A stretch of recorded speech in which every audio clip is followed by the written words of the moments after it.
I recognize the member from Timmins, James Bay.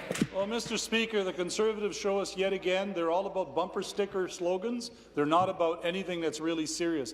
You know what really galls me with what just been said? I was here in 1995. I remember real well when Mike Harris used to preach, and I agreed with him, there's only one taxpayer. If you pay taxes to the federal government, the provincial government, or the municipal government, it's one taxpayer. What did Harris do? He said, I'm going to lower taxes by downloading everything to municipalities. As a result, you guys downloaded roads, you downloaded ambulances, you downloaded the housing, all of which has impacted municipalities, and our property taxes at the municipal level went through the roof. And you have the gall to say you're not going to raise taxes? All you did is download the problem to our municipal partners. And if you talk to any mayor, any council in this province, they will remember Mike Harris. He's the guy who raised taxes. Okay, we're going to miss. Okay, I'll return to the members from Timmins, James Bay. They raised taxes, Mr. Speaker, the Conservatives, in the time that Mike Harris and Ernie Eves was in his province to the highest degree we ever seen. I've seen my taxes in the city of Timmins move to what was under $2,000 a year and over $6,000 a year today as a result of your downloading. And you're going to say you're clever and you're smart and you're going to promise everybody in Ontario that Tories are going to save us money? All you're doing is transferring the problem. Because I'll tell you what you do.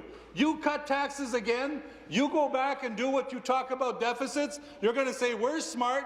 Hey, City of Timmins, hey, City of St. Catharines, or any other one, and you're going to say, here are more provincial services that we're going to throw onto your backs. And the taxpayer has had it, they can't pay anymore, because you guys were the ones who set this up in the first place. So don't come into this House, don't come into this election cycle, or don't go into anything trying to preach the virtues of Conservatives when it comes to cutting taxes, because the only thing the Tories know is not cutting taxes, it's about how you download the cut taxes to somebody else so somebody else can pay. And I say to you guys, shame. The other thing that we need to take into consequence in all of this is that people do want to have access to their services. I haven't seen one Conservative member in the time that I've been here since 1990 who's gone across the way and said, you know what, I've got too many hospital services in my community. I've got too many whatever type of service in my community. They understand as I do, and they understand as Liberals do, and they understand as good members, that it takes public dollars to run strong public services. And if you're running a hospital, the money doesn't come out of thin air. Doug Ford can talk all he wants about turning over every stone and finding efficiencies. Let me tell you what the efficiencies are. What do you think the bulk of any budget within the provincial government is all about? If you're in the education system, I would argue 85% of it is salaries.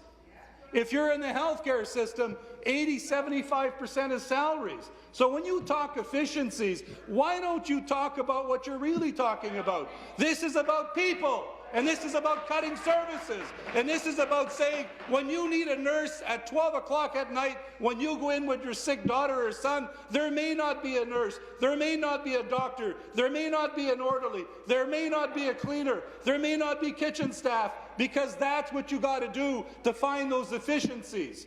So the Conservatives have got this bumper sticker idea that all they got to do is use these simple Trump-type statements or simple Mike Harris-type statements, and everybody's going to say how wonderful. I warn people, these Tories, we've been down this road before. We saw what they did. They came in 1995 and they talked a good game and they said, you know, we're going to cut your taxes and look at the taxes we're going to cut. I'm not going to argue you didn't cut taxes. You did.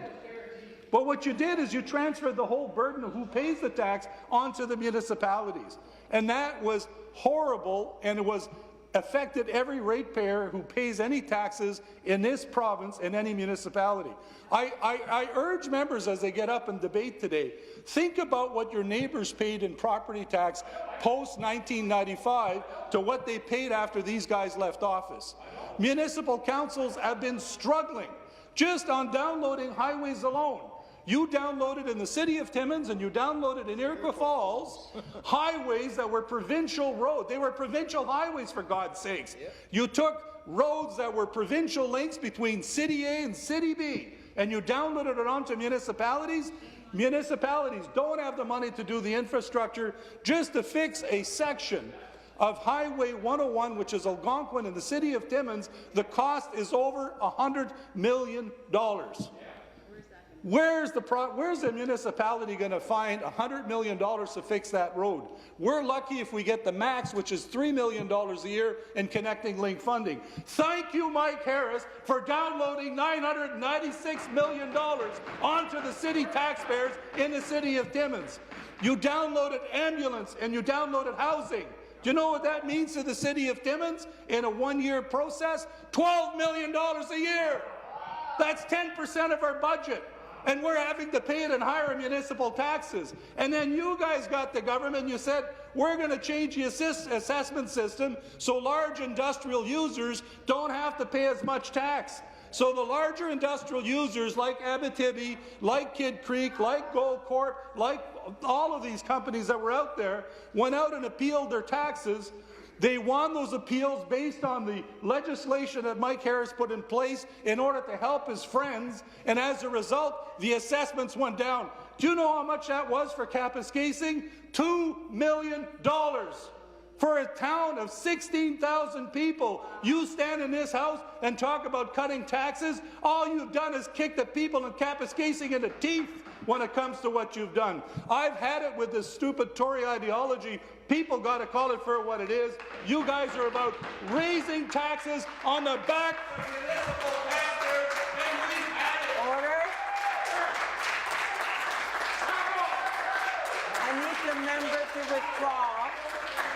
I need the member to withdraw his earlier comments. Okay, member needs to withdraw. I withdraw. Thank you. Okay, further debate. I recognize the member from St. Catharines.